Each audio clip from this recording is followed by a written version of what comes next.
While this is loading, I'm Ben Stone. You'll hear in a minute from Rebecca Chan. We're both the entirety of the Station North Arts and Entertainment Incorporated nonprofit.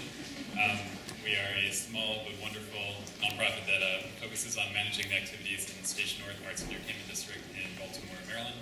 There's quite a bit of activity happening in the district, far too much to talk about in 10 minutes, so we are going to focus on this building right here, which is 1 West North Avenue, which I think is a pretty good proxy for a lot of the activity happening in the Station North. So for those of you that know anything about Baltimore, you probably know a little bit about the Inner Harbor and Johns Hopkins University, two of our major assets. As you can see from this map, Station North is right smack dab in the middle of those two major assets. It's also in the exact geographic center of Baltimore City at the intersection of our two major corridors, North Avenue and Charles Street. North Avenue being a corridor characterized by abandonment and disinvestment. Charles Street being a corridor that is actually pretty good shape, except when it reaches the point where we're going to be discussing in Station North.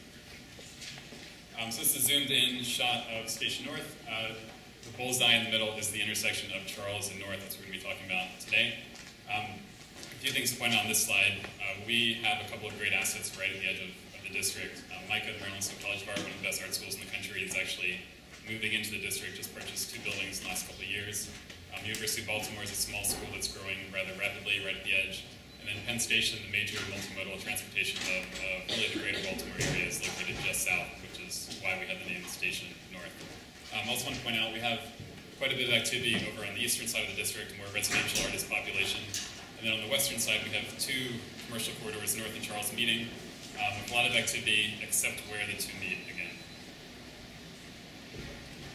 So just to show you a little bit about what these 2 corridors look like, it's really characterized by creative reuse of non-commercial spaces for commercial purposes. So here we have a residential building in the top left that's been turned into a gallery and cafe. Top right, we have a market, a former food market, much like the terminal across the street here. It's been converted to a bunch of entertainment venues, music venues, art galleries, bars. And at the bottom, we have the Trolley Depot, where back when Trolley's were still running in Baltimore, they were all repaired, which has been turned into a movie theater. Big open, great spaces that are good for showing films.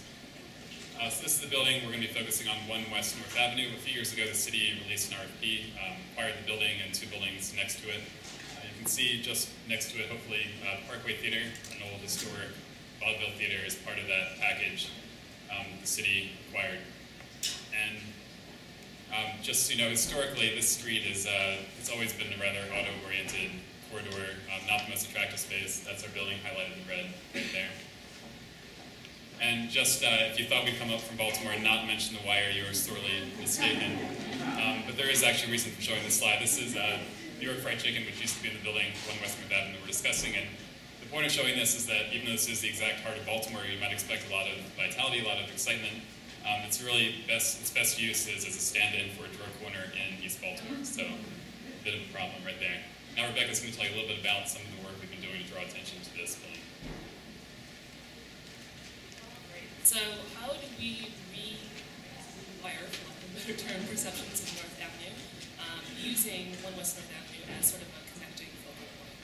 One thing that we did was partner with a local street artist who's becoming increasingly internationally known, Gaia, to produce Open Walls Baltimore, which is an outdoor exhibition. Here we have Gaia painting the first on the facade of 1 West North Avenue. Recognizing that the commercial corridors of Charles and North Avenue don't exist.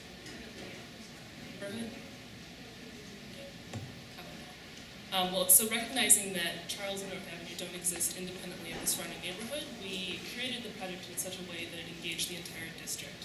So as you can see, we put up 24 murals by 29 artists representing 10 countries.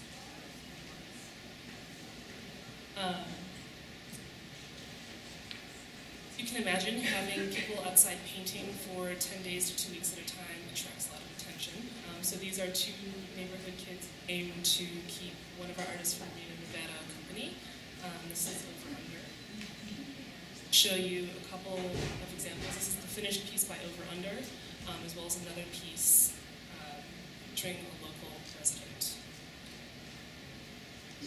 In addition to murals, Open Walls Baltimore featured significant community outreach component and educational component as well. So we ran artist talks and lectures and potlucks and bike tours and walking tours. One thing we did was tie in the finale of the event with a Final Friday program that we run, which is very similar to First Friday. Yeah. This is a Dan Deacon concert that was the finale event. We basically got 800 people to come out for a free concert on a vacant lot. The project generated a lot of positive press. We were featured in the Huffington Post, the Washington Post, New York Times, and a lot of regional, local press as well. That was good for the project as well as the district. So Open Walls Baltimore was essentially new programming for Station North, but we also looked at what existing programming that was happening in Baltimore we could latch onto and draw people into. So this is Artscape. Artscape is a 3-day event. It's a free outdoor festival. It attracts about 350,000 people annually. If you look in the upper right-hand corner, the dark blue represents the existing footprint of Artscape prior to 2012. Last year we pushed to have it expand an additional block into Station North, which is represented by the teal. And the point in doing that was to get people into the district, but also to see all the development opportunities along North Avenue, which is represented by the red, number there. Number 1 is One West North Avenue. Next. And this year we're pushing to expand it an additional block as well as do additional programming in number 4.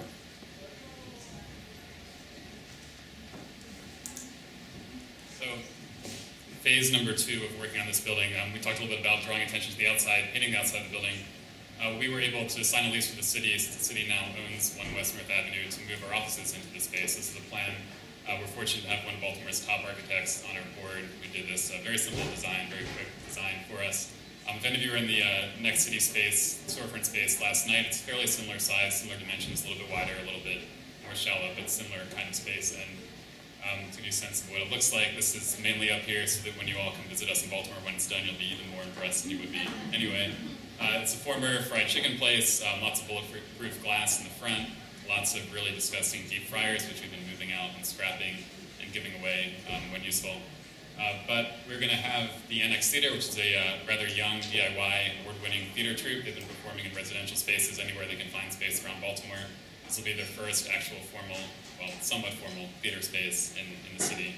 They'll be moving in with us, hopefully in about a month.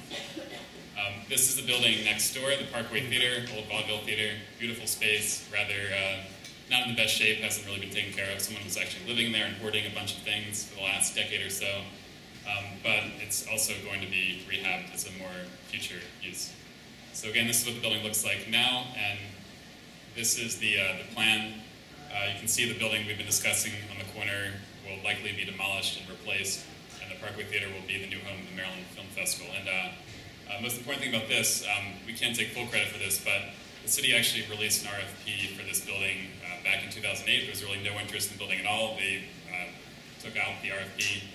Gave up on the project. We did everything we've been talking about, open walls, Artscape, started interviews for the space. They re-released the RFP a few months ago, and there were 3 really fantastic proposals. We were on the selection committee. Maryland Film Festival was chosen. Hopkins and Mike are both backing it, so there's actually going to be a future use for the arts in this space.